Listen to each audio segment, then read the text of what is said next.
स्वागत है आप लोगों का इस वीडियो में। क्वेश्चन नंबर 28 में सॉल्व कर रहा हूँ। अच्छा क्वेश्चन है ये, नो डाउट। क्वेश्चन कह रहा है कि let m1 equal to 1 kg, m2 equal to 2 kg and m3 equal to 3 kg। वाह, बहुत अच्छा। Find the accelerations of m1 m2 and m3। m1 m2 और m3 की एक्सीलरेशन बताइए। The string from the upper pulley to m1 is 20 centimetre. यानी ये अपर पुली और m1 के बीच की जो स्ट्रिंग है ये 20 सेंटीमीटर दी गई है। ठीक है, ये 20 सेंटीमीटर दी गई है। When the system is release from the rest, और सब लोग इनिशियल वेलोसिटी सबकी क्या है, जीरो है। How long will it take before m1 strikes the pulley, मतलब कितनी देर में m1 यहाँ पे पुली को स्ट्राइक कर जाएगा। तो बस एक्सीलरेशन अगर पता चल जाए तो s equal to u t plus half a t square लगा दूंगा। s तो पता ही है ना। तो मतलब ले दे के बात वही हो गई, एक्सीलरेशन चाहिए, है ना। उसके बाद तो मैं कुछ भी करने के लिए रेडी हूँ, एक्सीलरेशन चाहिए। अब देखिए यहाँ पर ये नॉर्मल जो पुली होते हैं, है ना, एक पुली रहता है, दोनों तरफ मास लटका हुआ रहता है। इसके पहले जो कुछ क्वेश्चंस किए हमने, क्या वहाँ कांस्टेंट रिलेशन बहुत ऑब्वियस रहता था कि एक नीचे जाएगी तो एक ऊपर जाएगी। यहाँ इतना ऑब्वियस नहीं है, तो इसको मैं थोड़ा समझाऊंगा, है ना, अच्छे से। बाकी मैं क्या कह रहा हूँ कि मैं मान लेता हूँ, जैसे m1 का तो ऊपर जाने का पता चल ही गया, क्वेश्चन ही कह रहा है, तो मैं इसका ऊपर ही मान लेता हूँ a1। ठीक है। अब m2 और m3 में मुझे नहीं पता कौन किधर जाएगा, लेकिन m3 3 kg है तो मेरा दिल कह रहा है कि इसको नीचे मान लो, है ना, a3 एक्सीलरेशन। और m2 को किधर मान लिया, मैं ऊपर मान लेते हैं। ठीक है, ऐसे ये नीचे जाएगा, लेकिन अभी तत्काल के लिए ऊपर मान लो, है ना। मतलब मैं ये भी दिखाना चाह रहा हूँ कि अगर आप अपोजिट सेंस में मान लिए तो भी उसमें कोई गलत बात नहीं होती है। फिर उसके बाद आपको क्या बनाना है, फ्री बॉडी डायग्राम बनाना है ना, हर मास के ऊपर। फिर net force equal to mass into acceleration लिखना है। सबसे पहला काम तो यही है। तो देखिए आप m3 के लिए लिखना चाहोगे आप पहले, तो देखिए m3 में फोर्स जो लग रही है m3g नीचे लग रही है, और टेंशन किधर लग रही है, ऊपर। अच्छा, मैं क्या सोच रहा हूँ कि यहाँ पर टेंशन t मान लेता हूँ।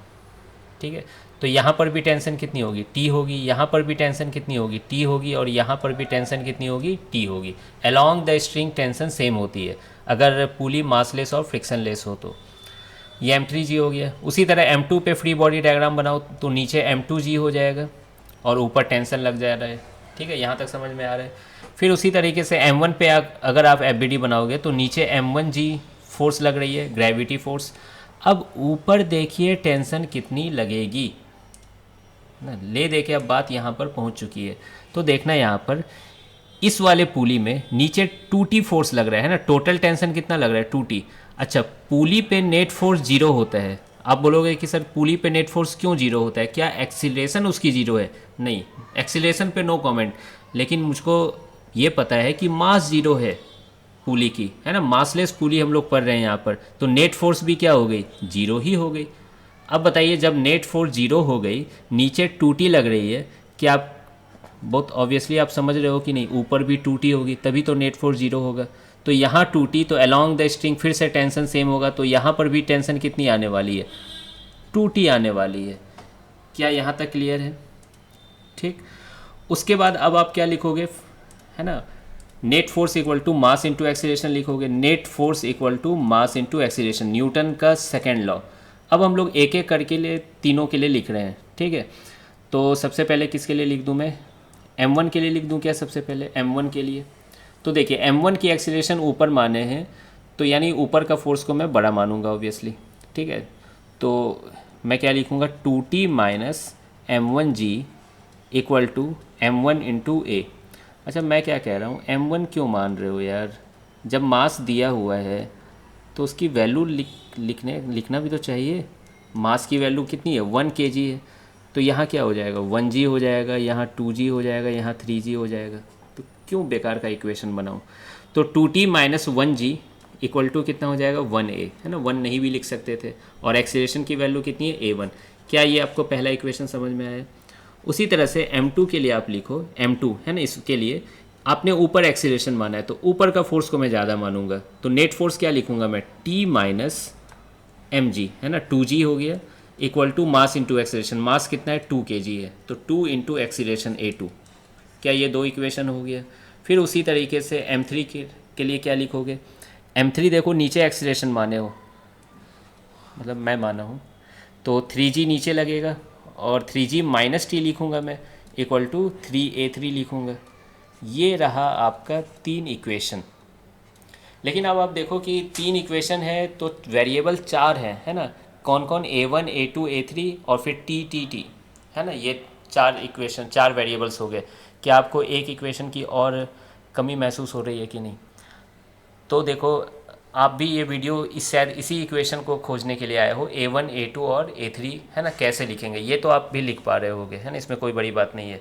तो मैं, है ना, कुछ फॉर्मूले होते हैं, कुछ कंसेप्ट होते हैं, वो मुझे आइडिया है, तो मैं इसको अलग से, है ना, आपको दिखा दे रहा हूँ लिख कर। a3 को मैंने किधर माना था, नीचे a3 माना था। m2 का एक्सीलरेशन ऊपर a2 माना था, और m1 का एक्सीलरेशन ऊपर a1 लिखा था। अब देखो क्या कंसेप्ट लगाओगे।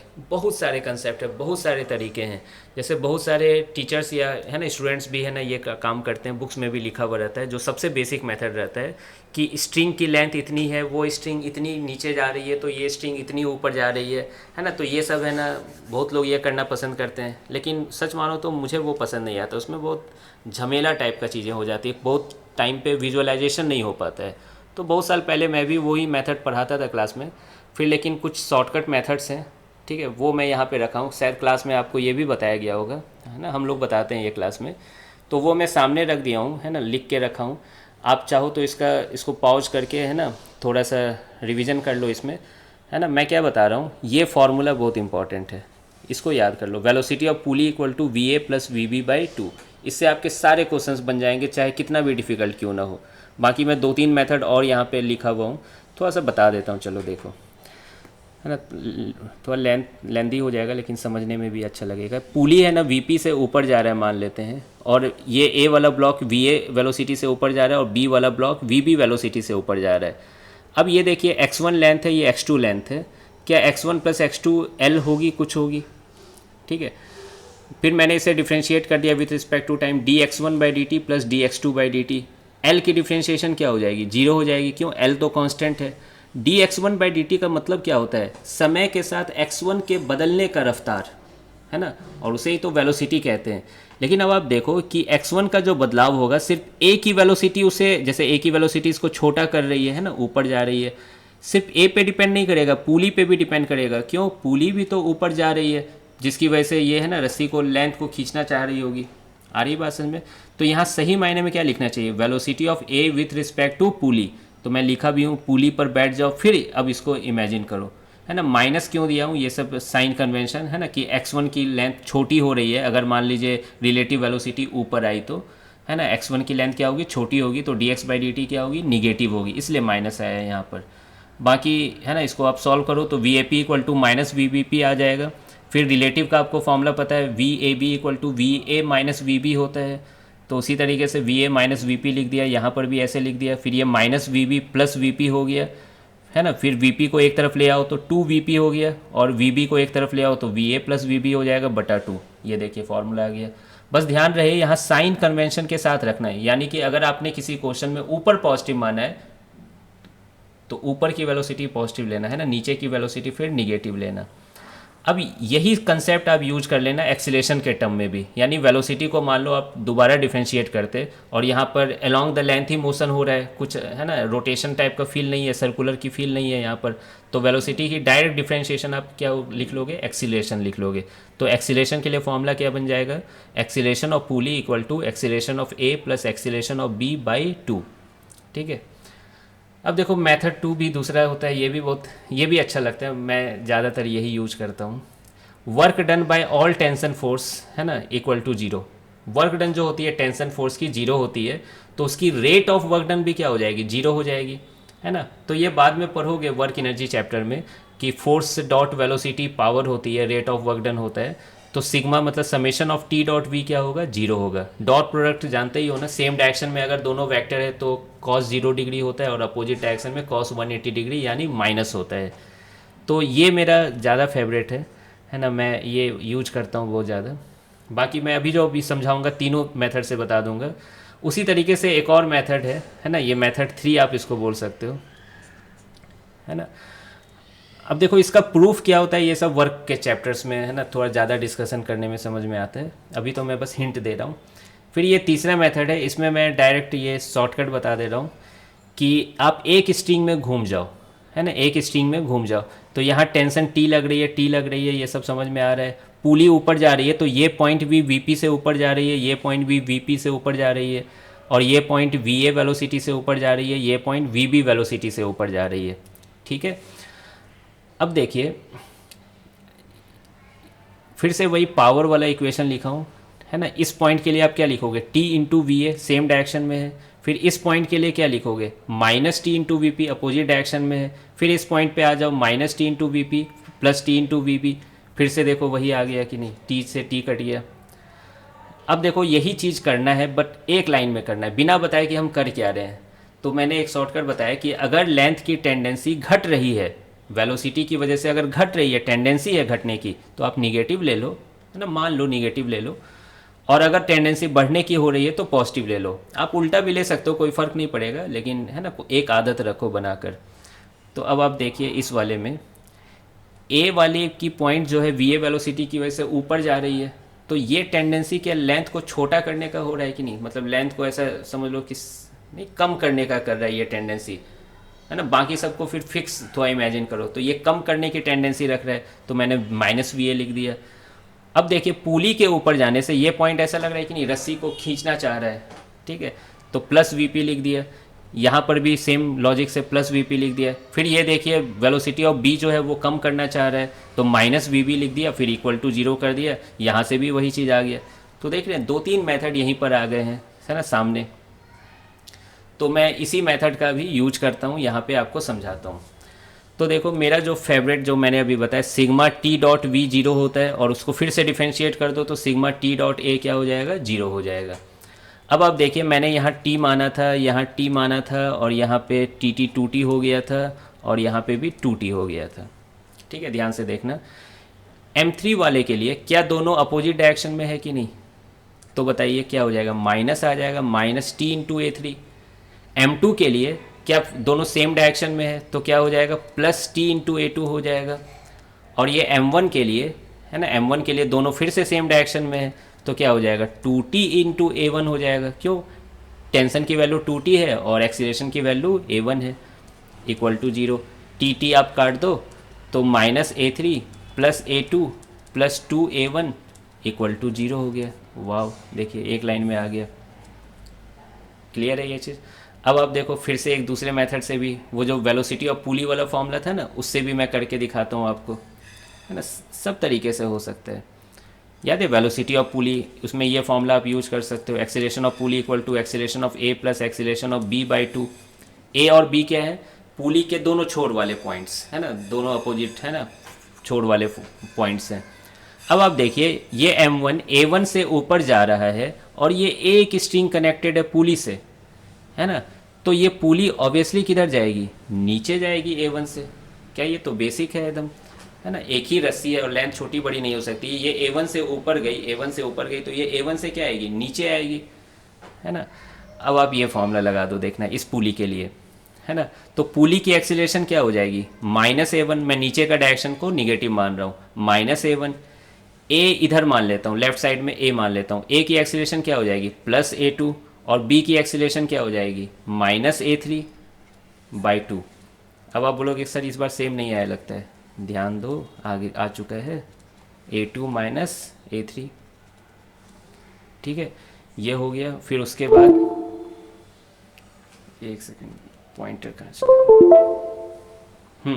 अब आप देखो इसको एक तरफ ले आओ, है ना, 2A1 को एक तरफ ले आओ, तो क्या दिख रहा है कि नहीं, A2 minus A3 plus 2A1 equal to zero. क्या फिर से आप सेम जगह पर पहुंच गए कि नहीं। फिर अब आपको लग रहा होगा इस वाले मेथड पे ज़्यादा भरोसा आ रहा होगा, एक सेकंड में एक लाइन में आंसर आता है। ठीक है, तो मैं क्या कर रहा हूँ, अब वापस आता हूँ, क्वेश्चन पे आता हूँ मैं, और इस इक्वेशन को उठा के वहाँ पे रखने वाला हूँ, 2A1 plus A2 minus A3 equal to zero. चलिए, तो आ गया हमारे पास दूसरा equation, 2A1 minus A2, minus A2 नहीं था, प्लस A2 था ना सर, हाँ, plus A2 minus A3 equal to zero.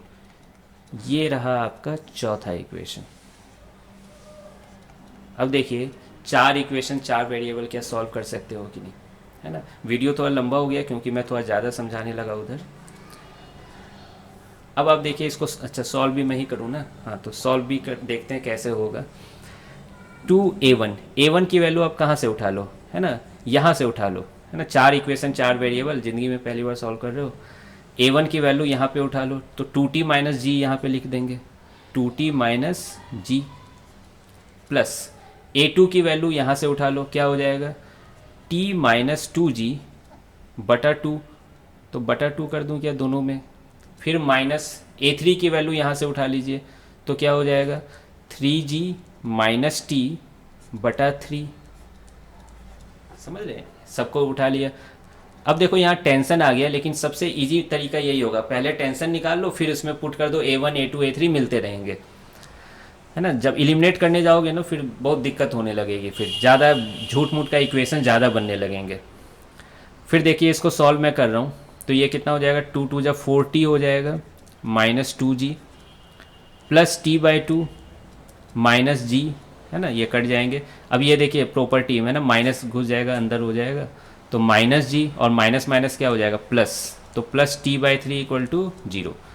अब टी वाले को एक तरफ लिख दीजिए अच्छे से, तो 4t plus t by 2 plus t by 3 हो जाएगा, टी कॉमन ले लोगे तो 4 प्लस 1/2 प्लस 1/3, और जी को एक तरफ ले जाओ तो ये जी प्लस जी सब प्लस में उधर चले जाएंगे, और 2g 3g 4g बन जाएगा ये।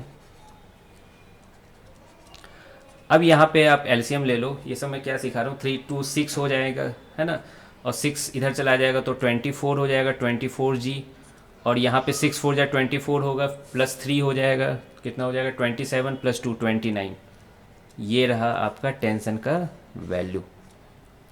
क्लियर है ये चीज़। फिर उसके बाद इसमें पुट करो टी की वैल्यू, तो a1 निकल के आ जाएगी, है ना, मैं ही पुट करूँ नहीं, 2 इंटू 24g बाई 29 माइनस जी। देखिए a1 की वैल्यू आ गई, कितना हो जाएगा 24 टू जब, है ना, 48 हो जाएगा, 48 माइनस 29, 48 माइनस 29 कितना हो जाएगा, 48 माइनस 29, ये आ जाएगा, कितना टाइम लगा रहा हूँ मैं, 48 माइनस 29, 9 9 18 19 हो जाएगा। उम्र हो गई है इसलिए कैलकुलेशन थोड़ा वीक हो गया है, सब्ट्रैक्शन से भी। ये आ गया a1 की वैल्यू 19g बाई 29। क्या यहाँ तक समझ में आ रहा है। उसी तरह से आप a2 निकाल लेना, उसी तरीके से आप a3 निकाल लेना, है ना। मैं अभी यहाँ आंसर लिख रहा हूँ डायरेक्ट, क्या ये समझाने की तो ज़रूरत नहीं है ना a2 a3 कैसे आएगा। तो a2 की वैल्यू देखना आएगा आपको, माइनस में आएगा माइनस 17g बाई 29, और a3 की वैल्यू आएगी 21g बाई 29। अब बताइए माइनस में आ गई a2 की वैल्यू, इसका मतलब क्या हुआ, क्या पूरा क्वेश्चन गलत हो गया, क्या आंसर गलत हो गया, क्या बिल्कुल नहीं, है ना। ये तो मैं जानबूझ के a2 माना था, मुझे मालूम था कि ये निगेटिव में आएगा। इसका मतलब ये हुआ कि हमने जो ऊपर माना है वो, है ना, गलत मान लिया है, वो जाएगा किधर, नीचे जाएगा। तो अब आप इसको मैग्नीट्यूड वाइज तो यही आंसर आएगा, बस आप लिख लेना a2 की वैल्यू हो जाएगी 17g बाई 29, और नीचे लिख दो डाउनवर्ड्स, है ना, मतलब नीचे जा रही है, ये डाउनवर्ड्स होगी। उसी तरह a3 किधर है, अपवर्ड्स है, अप, सॉरी a3 किधर है, डाउनवर्ड्स है, a3 डाउनवर्ड्स है, नीचे जा रही है, और a1 किधर है, अपवर्ड्स है। ठीक है, तो ये सब मुझे पता चल गया यहाँ पर।